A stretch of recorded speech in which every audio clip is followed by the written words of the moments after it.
Kabisote, kabisote, kabisote. Bigla lang ako nag-crave ng buffalo wings.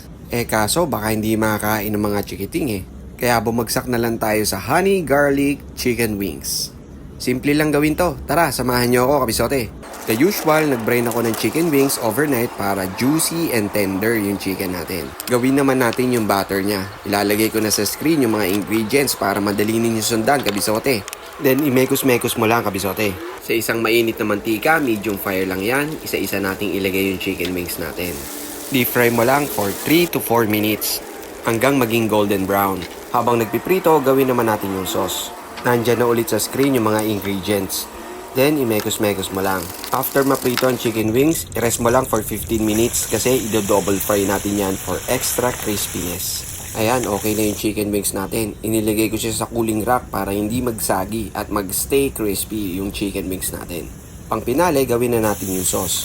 2 tablespoon ng butter and then maraming bawang, mas masarap. Tapos ibuhos mo lang yung sauce na ginawa natin kanina. Simmer mo for 1 minute, then ilagay mo na yung chicken wings. Imekos-mekos lang hanggang makot na lahat ng chicken. Ayun, ayos na yung honey garlic chicken wings natin. Gawa ka na lang ng sriracha mayo na dipping sauce.